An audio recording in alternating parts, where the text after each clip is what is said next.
Hi everybody, I hope you're all finding ways to stay busy at home and are staying safe. Today I'm going to be reading the next two chapters of Matilda, so we'll be starting off today if you're following along on page 49. The chapter is called Arithmetic. Matilda longed for her parents to be good and loving and understanding and honorable and intelligent. The fact that they were none of these things was something she had to put up with. It was not easy to do so. But the new game she had invented of punishing one or both of them each time they were beastly to her made her life more or less bearable. Being very small and very young, the only power Matilda had over anyone in her family was brain power. For sheer cleverness, she could run rings around them all. But the fact remained that any 5-year-old girl in the family was always obliged to do as she was told, however asinine the orders might be. Thus, she was always forced to eat her evening meals out of TV dinner trays in front of the dreaded box. She always had to stay alone on weekday afternoons, and whenever she was told to shut up, she had to shut up. Her safety valve, the thing that prevented her from going round the bend, was the fun of devising and dishing out these splendid punishments. And the lovely thing was that they seemed to work. At any rate, for short periods. The father in particular became less cocky and unbearable for several days after receiving a dose of Matilda's magic medicine. The parrot and the chimney affair quite definitely cooled both parents down a lot, and for over a week they were comparatively civil to their small daughter. But alas, this couldn't last. The next flare-up came one evening in the sitting room. Mr. Wormwood had just returned from work. Matilda and her brother were sitting quietly on the sofa, waiting for their mother to bring in the TV dinners on a tray. The television had not yet been switched on. In came Mr. Wormwood in a loud check suit and a yellow tie. The appalling, broad orange and green check of the jacket and trousers almost blinded the onlooker. He looked like a low-grade bookmaker dressed up for his daughter's wedding, and he was clearly very pleased with himself this evening.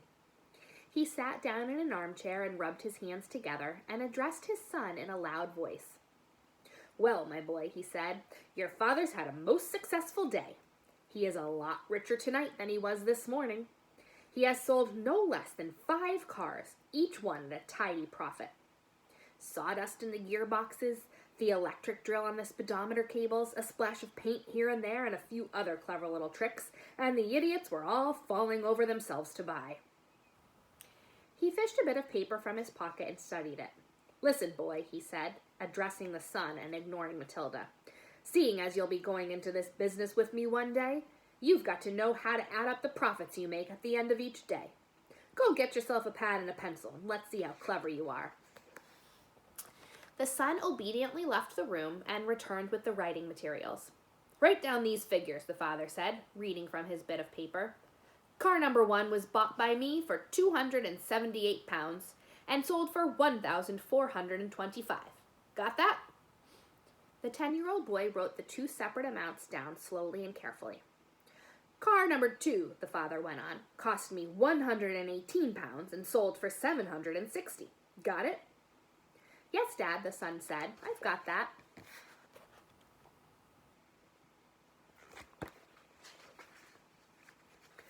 "Car number 3 cost £111 and sold for £999 and 50 pence. "Say that again," the son said. "How much did it sell for?" £999 and 50 pence, the father said. "And that, by the way, is another of my nifty little tricks to diddle the customer. Never ask for a big round figure. Always go just below it. Never say £1,000. Always say $999.50. It sounds much less, but it isn't. Clever, isn't it?"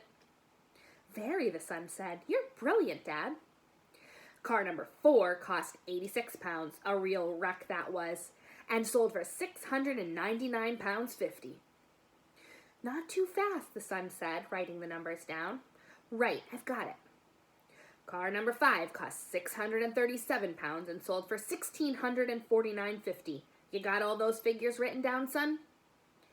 "Yes, Daddy," the boy said, crouching over his pad and carefully writing. Very well, the father said. Now work out the profit I made on each of these 5 cars and add up the total. Then you'll be able to tell me how much money your rather brilliant father made all together today. That's a lot of sums, the boy said. Of course it's a lot of sums, the father answered. But when you're in a big business like I am, you've got to be hot stuff at arithmetic. I've practically got a computer inside my head. It took me less than 10 minutes to work the whole thing out. You mean you did it in your head, Dad? The son asked, goggling. Well, not exactly, the father said. Nobody could do that. But it didn't take me long. When you're finished, tell me what you think my profit was for the day. I've got the final total written down here, and I'll tell you if you're right. Matilda said quietly, Dad, you made exactly 4,303 pounds and 50 pence altogether. Don't butt in, the father said. Your brother and I are busy with high finance. But, Dad...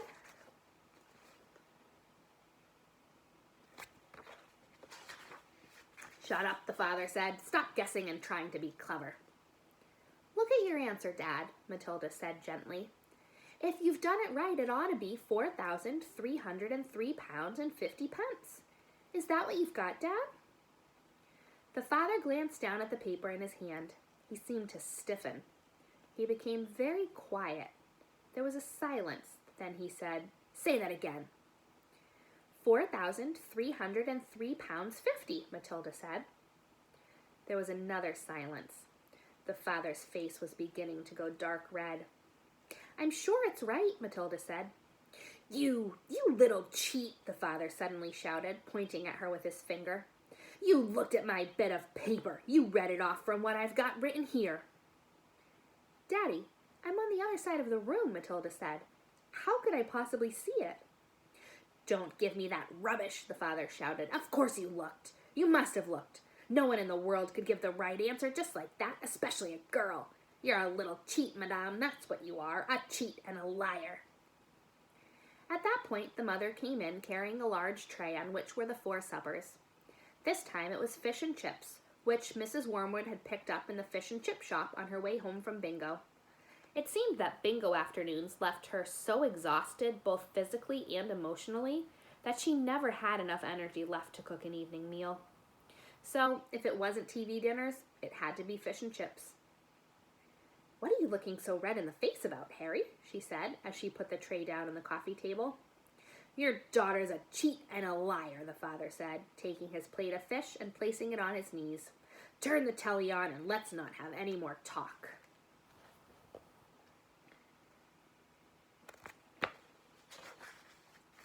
The next chapter is called The Platinum Blonde Man. There was no doubt in Matilda's mind that this latest display of foulness by her father deserved severe punishment. And as she sat eating her awful fried fish and fried chips and ignoring the television, her brain went to work on various possibilities. By the time she went up to bed, her mind was made up. The next morning, she got up early and went into the bathroom and locked the door. As we already know, Mrs. Wormwood's hair was dyed a brilliant platinum blonde, very much the same glistening silvery color as a female tightrope walker's tights in a circus. The big dyeing job was done twice a year at the hairdresser's, but every month or so in between, Mrs. Wormwood used to freshen it up by giving it a rinse in the wash basin with something called Platinum Blonde Hair Dye Extra Strong. This also served to dye the nasty brown hairs that kept growing from the roots underneath. The bottle of Platinum Blonde Hair Dye Extra Strong was kept in the cupboard in the bathroom, and underneath the title and the label were written the words, Caution, this is peroxide. Keep away from children. Matilda had read it many times with fascination. Matilda's father had a fine crop of black hair, which he parted in the middle, and of which he was exceedingly proud. Good strong hair, he was fond of saying, means there's a good strong brain underneath. Like Shakespeare, Matilda had once said to him. Like who? Shakespeare, Daddy. Was he brainy? Very, Daddy. He had masses of hair, did he? He was bald, Daddy. To which the father had snapped, If you can't talk sense, then shut up.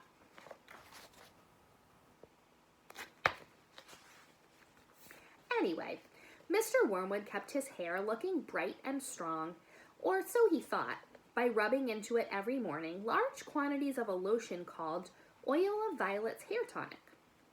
A bottle of this smelly purple mixture always stood on the shelf above the sink in the bathroom, alongside all the toothbrushes, and a very vigorous scalp massage with oil of violets took place daily after shaving was completed.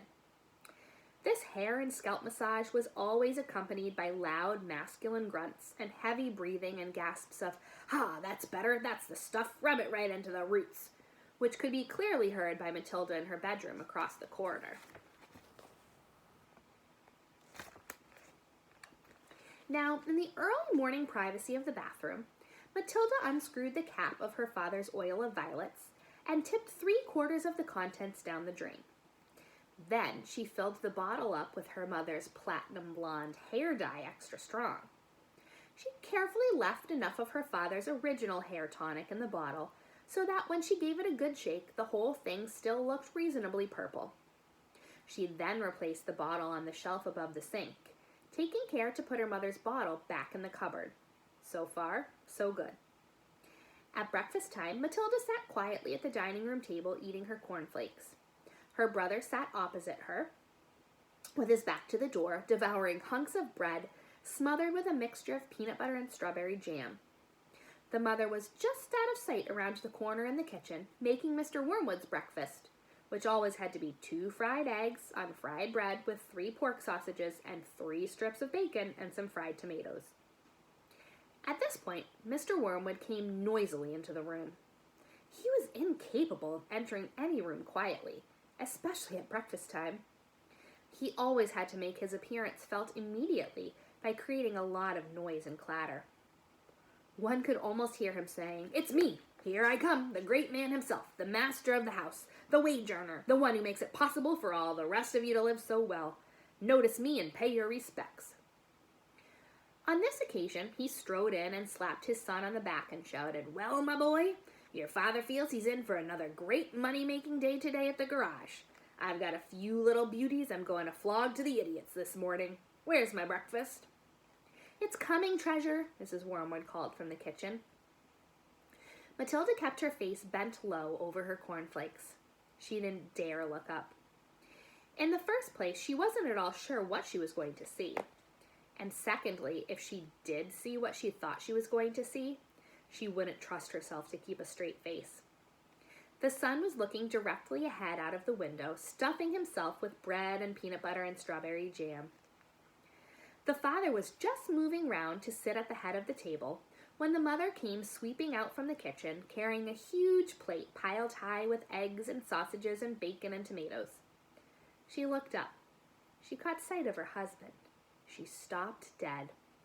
Then she let out a scream that seemed to lift her right up into the air, and she dropped the plate with a crash and a splash onto the floor.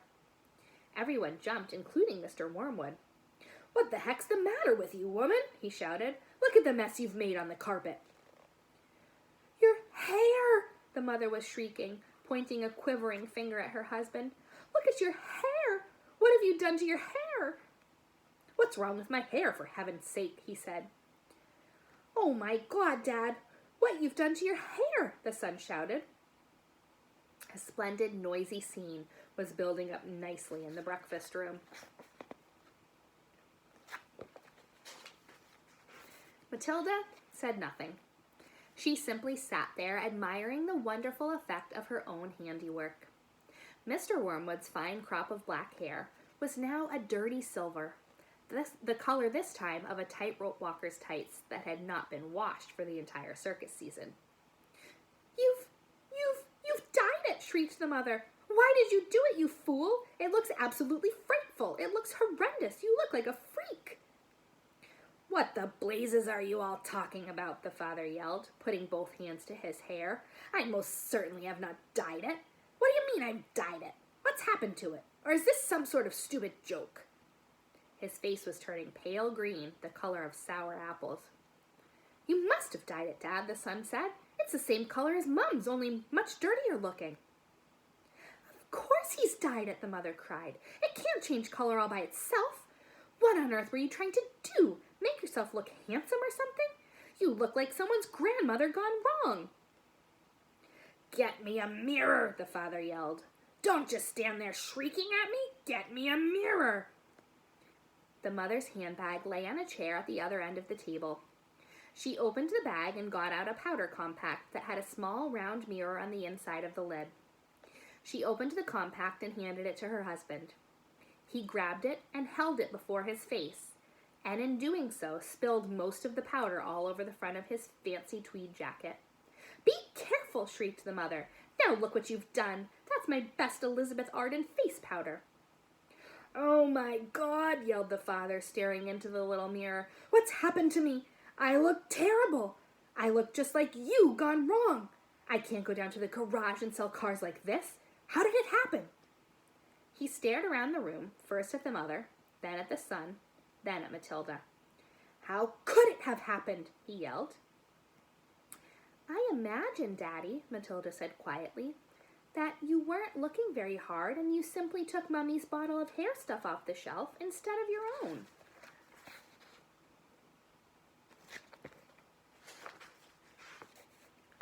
"Of course that's what happened," the mother cried. "Well, really, Harry, how stupid can you get? Why didn't you read the label before you started splashing the stuff all over you? Mine's terribly strong. I'm only meant to use 1 tablespoon of it in a whole basin of water, and you've gone and put it all over your head neat.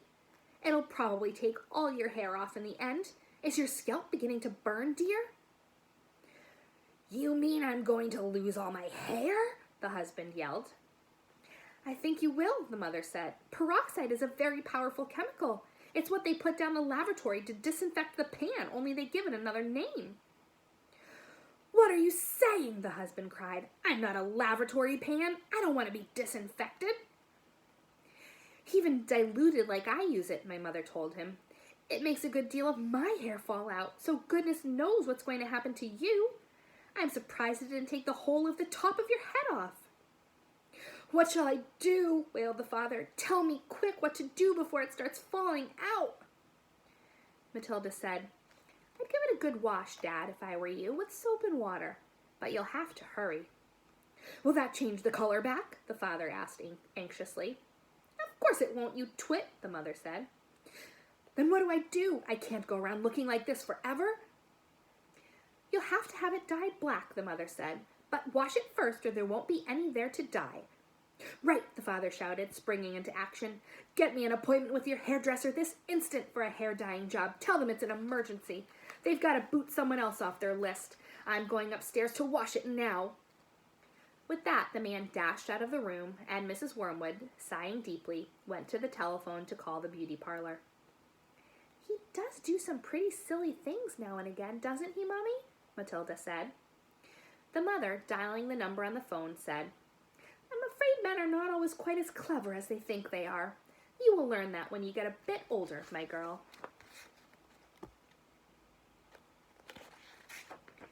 And that's the latest of Matilda's little shenanigans. So next time we'll see what she decides to do next. Have a great day, everybody. See you soon.